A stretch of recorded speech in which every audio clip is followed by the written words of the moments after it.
야, 감사합니다.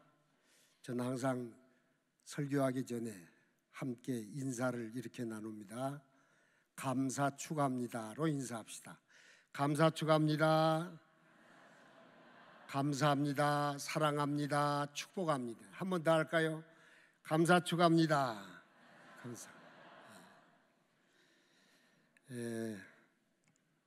장석교회는 제가 시무 중일 때에도 여러 관계로 인해서 자주 방문했던 교회입니다. 존경하는 원로 목사님 이용남 목사님이나 또 쟁쟁하신 우리 장석교회 원로 장로님들, 은퇴하신 장로님들 노에서 가까이 지내면서 많은 사랑을 받았습니다. 그들에게도 은퇴한 후에 이렇게 인사를 드립니다. 사실은 제가 47년의 목회를 지난 12월에 은퇴식을 가졌습니다. 오늘 장석교회 교우들과 함께 예배드리게 된 것을 무한히 감사하게 생각합니다. 그리고 오늘 찬양, 임마누엘 찬양들 너무 찬양 좋았습니다. 감사합니다.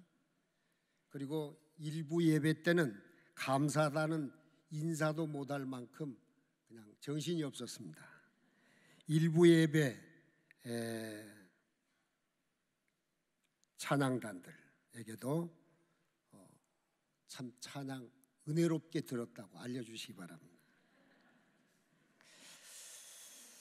오늘 말씀은 여러분이 너무 잘 아는, 자주 들은 그런 말씀입니다. 예수님께서 복음 전도하시다가 제자들에게 갈릴리 바다 건너편으로 가라 하시고 배에서 주무시는 동안에 강풍을 만나서 죽게 된 상황 속에서 강풍을 잔잔하게 하는 이런 히스토리컬한 이벤트입니다. 역사적 사건입니다. 오늘 이 말씀을 통해서 오늘 우리가 삶의 현장에서 경험하는 여러 가지 고난과 역경 가운데서 강풍을 잔잔케 하시는 예수님을 의지하는 믿음으로 승리하는 장석교우들이 되시기를 축복합니다. 미국의 동해안의 메릴랜드라고 하는 지역에서 병원을 개원한 맥카리스터 박사는 아내와 함께 행복하게 살고 있었습니다. 그런데 어느 날 갑자기 사랑하는 아내가 세상을 떠나는 모습을 지켜보면서 맥카리스터 박사는 자괴감에 빠졌습니다. 그래도 내가 의사인데 죽어가는 아내를 위해서 아무것도 할 수 없구나. 자신의 무능을 생각하면서 자괴감에 빠졌습니다. 맥카리스터는 심한 자책감과 우울증에 겹치면서 중풍과 같은 증세로 발전을 했습니다. 자기 몸을 쓸 수가 없게 되었습니다. 마음의 병은 몸의 병이 되어서 휠체어에 의지해야 살게 됐습니다. 침대에 누울 때나 음식을 먹을 때까지도 다른 사람의 도움을 받아야 되는 그런 상황에 이르렀습니다. 내가 이렇게 살아서 뭘 할까? 죽는 것이 차라리 좋겠다 생각하다가 죽을 계획을 세우고 결행을 할 기회를 찾고 있었습니다. 그런데 세 사람의 간호사들이 돌아가면서 감시를 하고 뒷바라지를 한다면서 감시를 하기 때문에 죽을 수조차 없었습니다. 그의 여름이 됐습니다. 간호사들에게 내가 날씨도 더운데 해변가에 가고 싶다. 바닷바람 쐬고 싶다. 그리고 높은 절벽에서 끝없이 펼쳐지는 수평선을 바라보고 싶다고 이야기를 했습니다. 그는 간호사들을 안심시키고 며칠 동안 아무 말썽도 부리지 아니하고 얌전하게 지냈습니다. 그러다가 간호사들에게 야, 이렇게 날씨도 덥고 그러는데 바닷물에 들어가 수영이나 하고 오너라 그렇게 말을 했습니다. 그러자 간호사들은 그동안 아무런 말썽도 부리지 않았기 때문에 아무 의심하지 아니하고 맥카리스터 박사를 휠체어에 앉혀놓고 해변에 나가서 수영을 즐기고 있었습니다. 맥가리스터는 간호사들의 눈길이 멀어지면 벼랑에서 뛰어내려 자살해야 되겠다 생각을 했습니다. 그런데 바로 그때 해변가에서 비명소리가 들려요. 살려주세요 하는 비명소리가 들렸습니다. 한 간호사가 수영을 하다가 발에 쥐가 나서 물속으로 빠져 들어가는 것입니다. 그 소리를 듣고 맥가리스터는 주저하지 아니하고 휠체어에서 벌떡 일어나 바다로 뛰어가서 간호사를 구해냈습니다. 놀라운 기적 같은 역사가 일어난 것입니다. 사람의 생명을 구해야 한다고 하는 의사의 본능이 간호사를 살리고 자신도 살려내게 된 것입니다. 그가 바닷속으로 뛰어드는 순간에 마비 증세가 다 사라졌고 우울증도 말끔히 사라지게 된 것입니다. 여러분, 참 세상 살기 어렵습니다. 힘든 삶을 우리 모두가 살고 있습니다. 또 예기치 못한 고난과 역경, 예기치 못한 사건 사고들이 연일 끊어지지 않고 일어났습니다. 어떤 사람은 질병으로 육체적인 강풍을 만나기도 하고, 어떤 사람은 불치의 병으로 사랑하는 사람을 잃기도 하는 것입니다. 교통사고로 가장을 잃고 자식을 잃고 사랑하는 사람을 잃어버리는 사람도 적지 않게 있다 하는 것입니다. 금융위기로 경제적인 강풍을 만난 사람도 있습니다. 고용불안의 강풍에 직장을 얻지 못하고 방황하는 젊은이들이 얼마나 많은지 모릅니다. 자식들 뒷바라지에 노년을 대비하지 못하고 생활고의 강풍을 만난 노년층들이 증가하고 있다고 하는 사실입니다. 현대인들은 굉장히 똑똑하고 문명화된 사람인 것 같지만은 사소한 일에도 우리에게 닥치는 예기치 못한 고난과 역경에 쉽게 흔들리고 낙심하고 좌절할 때가 얼마나 많은지 모릅니다. 오늘 우리 성도들도 각자가 현재 겪고 있는 인생의 강풍을 어떻게 잔잔하게 할 수 있을까? 어떻게 내 인생에 예기치 않는 강풍을 극복하고 승리하는 삶을 살 수 있을까? 그 문제의 해답을 본문에서 찾아볼 수 있습니다. 먼저 우리는 인간의 생사화복을 주관하시는 우리의 구원자인 주님을 신뢰하고 믿어야 한다 하는 것입니다. 본문 말씀은 예수님께서 하나님 나라를 비유로 말씀하신 후에 35절 36절에 보면 그날 저물 때에 제자들에게 이르시되 우리 저편으로 건너가자 하시니 그들이 무리를 떠나 예수를 배에 계신 그대로 모시고 가매 다른 배들도 함께 하더라 그렇게 말씀을 하고 있습니다. 예수님이 날이 저물 때에 배를 타고 이동하시는 것입니다. 여러분, 인생의 강풍들이 언제 자주 일어납니까?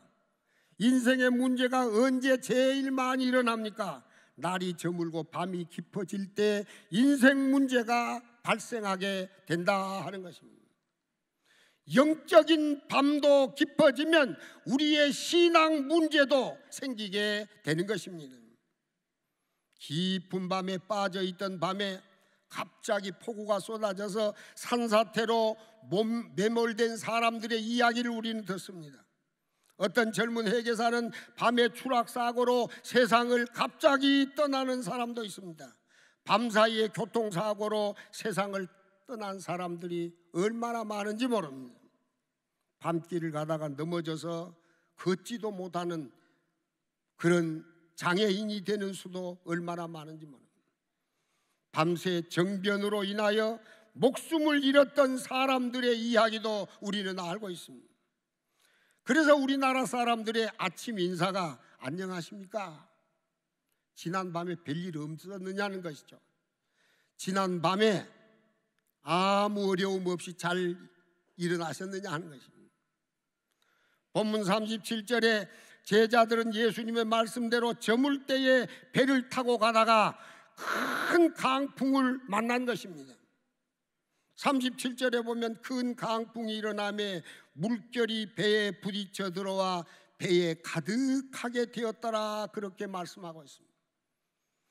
여기 큰 강풍은 메가톤급 회오리 바람을 말합니다. 메가톤급 태풍을 말하는 것입니다.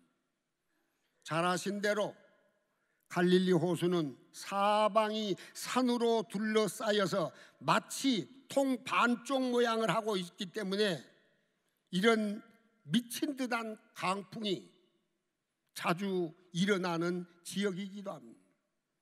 갑자기 메가톤급 회오리 바람이 불어서 파도가 거칠어지고 캄캄한 밤에 사방을 분간할 수 없는 상황 속에서 이 메가톤급 폭풍으로 작은 배에 탄 사람들은 불안과 공포에 휩싸여 있습니다.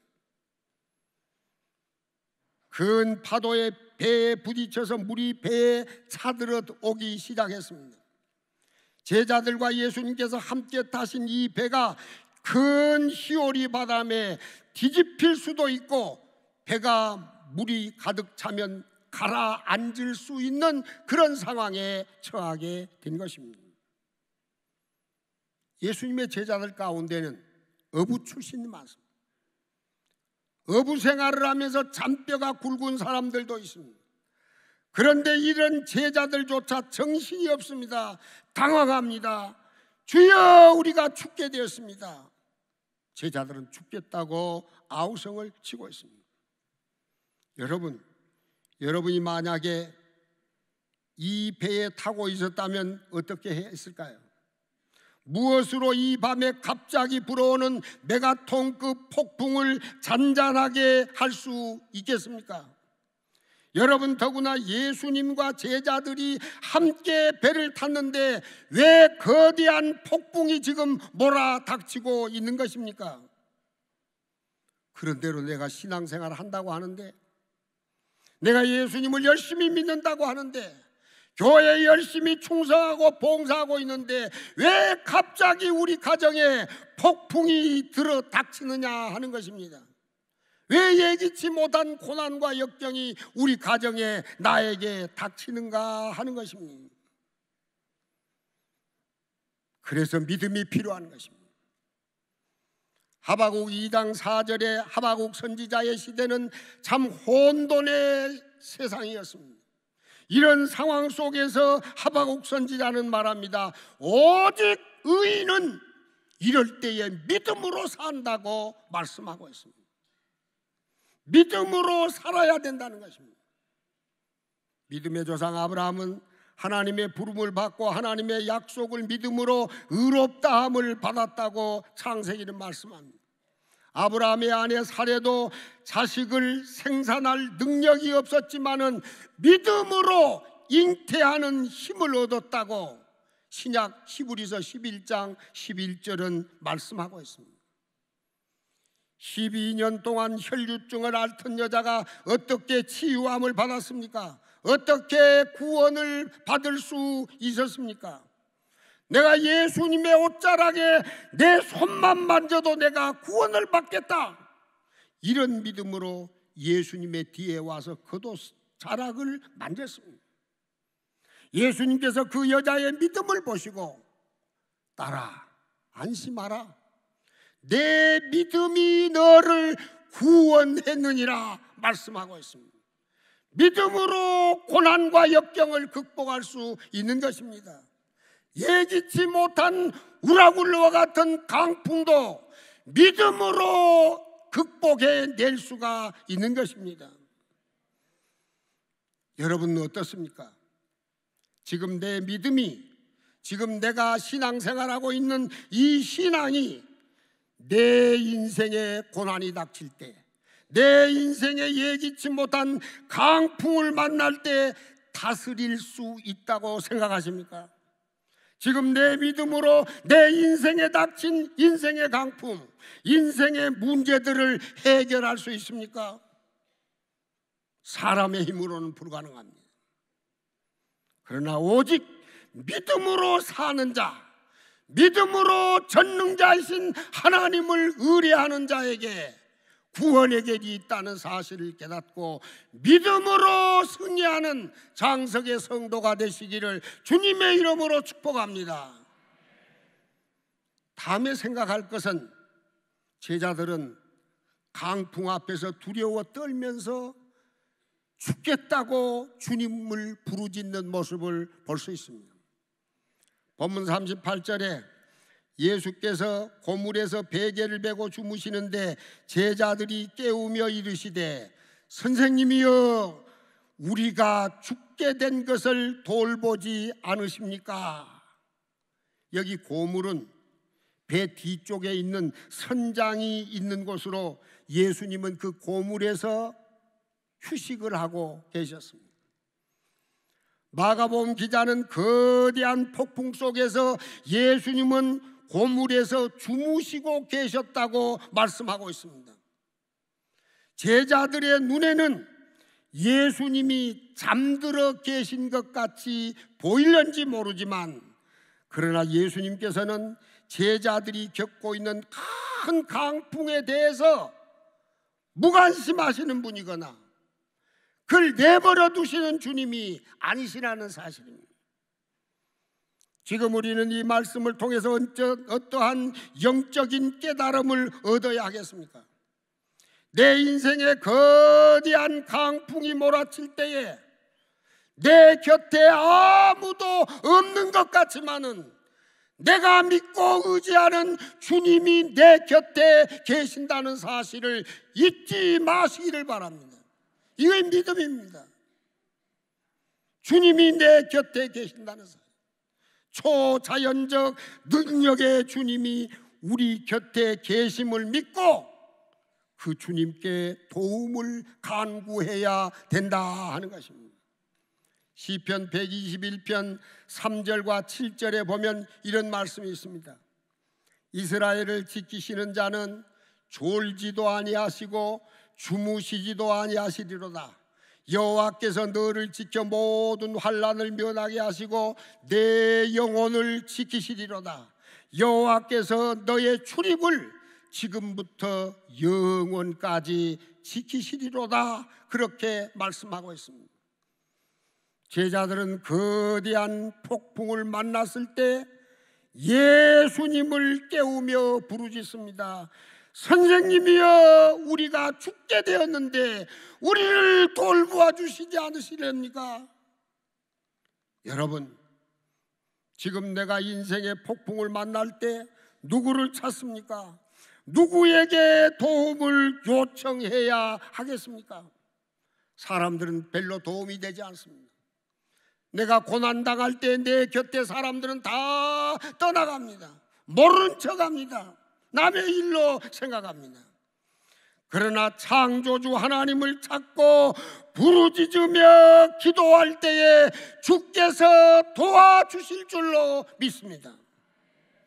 이스라엘 백성들이 애굽에서 400년 동안 노예로 전락해서 너무나 힘들게 살면서 그들은 탄식하며 부르짖었습니다.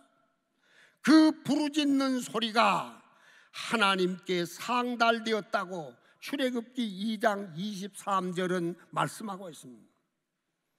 그리고 하나님께서 모세에게 그들이 내게 부르짖으면 내가 반드시 그 부르짖음을 들을 것이니라 그렇게 말씀합니다.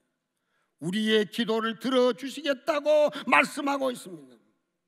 파란만장한 삶을 살았던 다윗도 고난과 역경 속에서 하나님께 부르짖었더니 하나님이 구원해 주셨고, 그래서 다윗은 고백하기를 주께 의뢰하여 내가 수치를 당하지 아니하였나이다. 시편 22편 3절에 말씀하고 있습니다. 여호와께 부르짖을 때에 그 고통에서 그 절망에서 우리를 구원하신다 하는 것입니다. 사랑하는 여러분, 기도할 수 있는데 부르짖을 수 있는데 왜 낙심하고 좌절하고 절망하고 포기하십니까? 믿고 부르짖으면 하나님께서 도와주시는 줄로 믿습니다. 예수님께서 누가복음 18장에 가부와 불의한 재판장의 이야기를 한 결론의 말씀을 이렇게 합니다. 기도하고 낙심하지 말라. 하나님께서 그 밤낮 부르짖는 택하신 자들의 원한을 풀어주지 아니하시겠느냐? 저희에게 오래 참으시겠느냐? 오래 기다리지 아니하고 도와주시겠다고 말씀을 하고 있는 것입니다. 큰 강풍을 이기는 능력, 큰 풍랑을 극복할 수 있는 비결이 무엇입니까? 전능하신 하나님을 의지하고 믿음으로 부르짖는 기도인 줄 믿으시기 바랍니다. 영국 성공회에서 성직 안수를 받은 존 웨슬러가 미국의 선교사로 배를 타고 가고 있었습니다. 그가 탄 배 안에는 모라비안 교도들도 함께 배를 타고 있었습니다. 한참 대서양을 건너가는데 예기치 못한 큰 태풍이 불어오면서 타고 있던 배의 돛대가 부러졌습니다. 파도가 갑판 위로 넘실대고 배가 흔들리기 시작했습니다. 젊은 웨슬러 목사는 죽음의 공포에서 벌벌벌 떨고 있습니다. 하나님, 내가 목사인데 이 대서양에서 이 폭풍으로 죽게 됐습니다. 이렇게 절망을 하고 있었습니다. 그런데 그 순간에 배 안에서 찬송 소리와 기도 소리가 들려왔습니다. 모라비안 교도들이 함께 모여서 하나님께 찬송하고 시편을 읽고 함께 통성으로 기도하고 있었습니다. 폭풍이 물러갔습니다. 웨슬러 목사는 모라비안 교도들에게 질문을 했습니다. 그 폭풍 속에서 무섭지 않았습니까? 두렵지 않았습니까? 모라비안 교도들이 대답하기를, 네, 우리 하나님이 우리와 함께 하시는데요, 하나님이 우리와 같이 하시는데 폭풍이 두렵지 않았습니다. 그래서 우리는 하나님의 말씀을 읽고 묵상하고 기도하고 찬송해서 마음의 평안함을 얻었습니다. 하나님께 감사할 일입니다. 하나님께 영광 돌릴 일입니다. 웨슬러 선교사는 그때 큰 충격을 받았습니다. 왜 나는 이 폭풍에 두려워하고 저 모라비안 교인들은 흔들리지 아니하고 마음의 평안을 찾을 수 있었을까? 그 일이 있은 후에 웨슬러는 말틴 루터의 로마서 서문을 읽고 가슴이 뜨거워지는 성령의 체험을 했습니다. 그리고 성령 충만한 가운데 강한 믿음과 기도로 담대한 마음을 가지고 세계는 나의 교구다 외치면서 복음을 전하는 전도자가 되었다 하는 것입니다. 사랑하는 여러분, 우리의 삶의 현장에서 아무리 절망적인 일을 만나도, 내가 해결할 수 없는 어려운 일을 만날 때, 내가 믿고 의지하는 전능하신 하나님이 내 곁에 계심을 믿고 믿음의 주여 우리를 온전케 하시는 예수님 바라보고 기도함으로 승리하시기를 주님의 이름으로 축복합니다. 예수님은 제자들이 강풍을 대처하는 것을 통해 제자들의 믿음을 시험하셨다고 말할 수 있습니다. 본문 40절에 풍랑을 잔잔케 하신 후에 제자들에게 이르시되 어찌하여 이렇게 무서워하느냐? 너희가 어찌 믿음이 없느냐? 그렇게 말씀하고 있습니다. 여기 무서워하다고 하는 말은 믿음 없다 하는 말하고 같습니다. 두려워서 겁을 낸다 그런 말이면서 믿음이 없으니까 두려워서 겁을 낸다 그런 말입니다. 제자들이 강풍 앞에 두려워 떨면서 죽겠다고 소리친 것은 믿음이 없어서입니다. 그래서 예수님은 제자들이 강풍에 두려워 떠는 모습을 보고 어찌 믿음이 없느냐 그렇게 말씀하고 있는 것입니다. 그러므로 우리도 예기치 않는 고난과 시련이 내 앞에, 내 가정에 닥칠 때 우리는 믿음과 기도로 승리해야 할 줄로 믿습니다. 오직 믿음입니다. 내가 믿는 주님, 전능하신 주님, 초자연적인 능력의 주님을 의지하는 믿음과 부르짖으면 들어주시겠다고 하는 그 주님께 기도하는 것이 인생의 강풍을 잔잔케 하는 비결이라는 사실을 알아야 된다 하는 것입니다. 바울은 많은 사람들이 인생의 강풍을 만날 때에 믿음에서 떠나 많은 근심으로 자기를 찔렀도다, 디모데전서 6장 10절의 말씀을 하고 있습니다. 고난을 당할 때에 믿음에서 떠나서 더 많은 근심으로 자기를 망하게 한다고 하는 것입니다. 반면에 믿음이 있으면 아무리 큰 폭풍이 불어도 두려워하지 않습니다. 인생의 강풍이 불어도 믿음이 있는 사람은 겁내지 아니합니다. 왜냐하면 그 모든 것을 주장하시는 하나님이 나의 아버지요, 나의 하나님이요, 나의 구주이시기 때문입니다. 믿음이 커야 두려움을 이기고 담대해질 수 있습니다. 믿음으로 병든 사람이 치유함을 받게 되는 것입니다.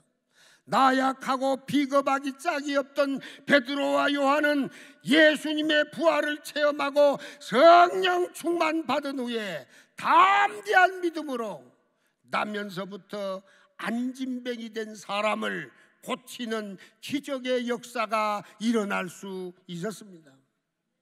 사도 요한이 말하기를 세상을 이기는 이김은 우리의 믿음이니라, 그렇게 말씀하고 있습니다. 세상을 어떻게 이길 수 있습니까? 고난을 어떻게 이길 수 있습니까? 우리의 믿음이니라. 믿음이 있어야 마음의 평안함을, 마음의 소망을 잃지 않게 되는 것입니다. 예수님을 믿고 그 믿음으로 나아갈 때 우리의 삶에서 내 힘으로 해결할 수 없는 일들이 기적과 표적이 따르는 역사가 일어나게 되는 것입니다.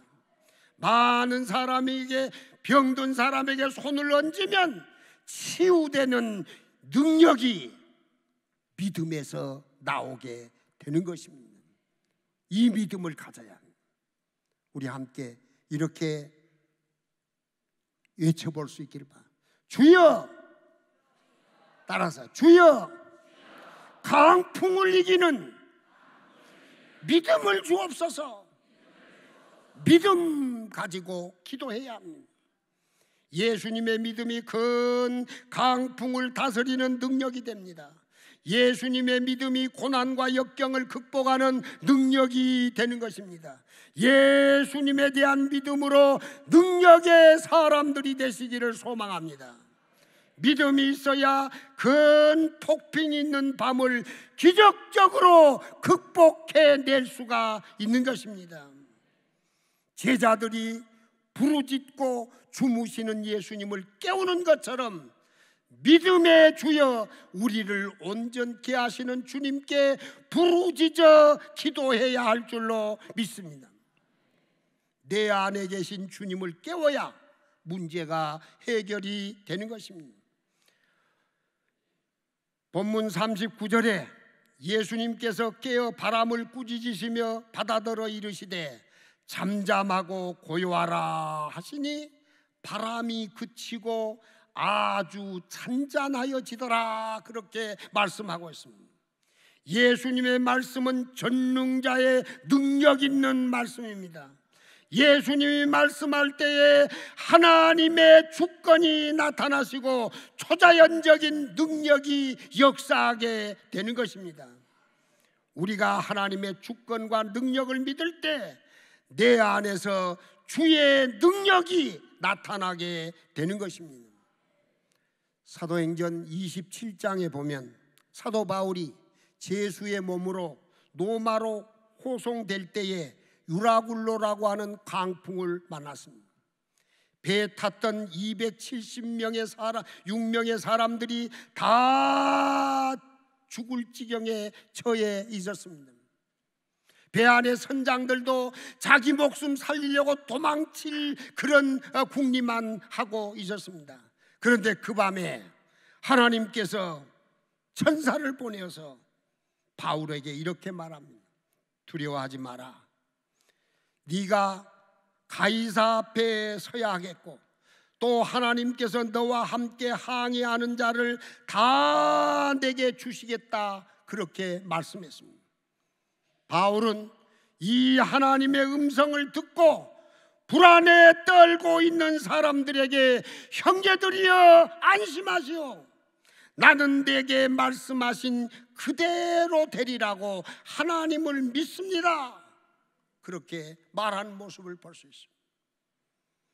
사랑하는 여러분, 내 인생의 강풍이 불면 내 처지, 내 환경, 내 상황을 봅니다. 그래서 더 생각이 복잡해지고 당황해서 경솔하게 되고 불신앙적인 행동과 말을 하게 되는 것입니다. 그래서 더 실수하고 낙심하고 실패합니다. 그때마다 기도해야 합니다. 예수님의 이름으로 명하노니 내 인생의 강풍아 잠잠하고 고요하라. 예수님의 말씀으로 명해야 합니다.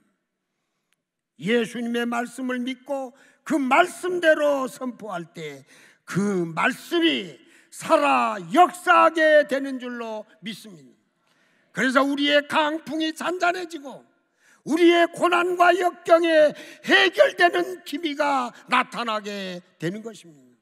하늘이 무너져도 하나님이 우리를 도우시면 우리는 살 수 있는 길이 있음을 깨닫고 삶의 현장에서 힘들고 어렵고 내 힘으로 극복할 수 없는 고난을 만날 때에 믿음의 주여 우리를 온전케 하시는 주님 바라보면서 부르짖어 기도함으로 승리하는 장석의 믿음의 성도들이 다 되시기를 주님의 이름으로 축복합니다.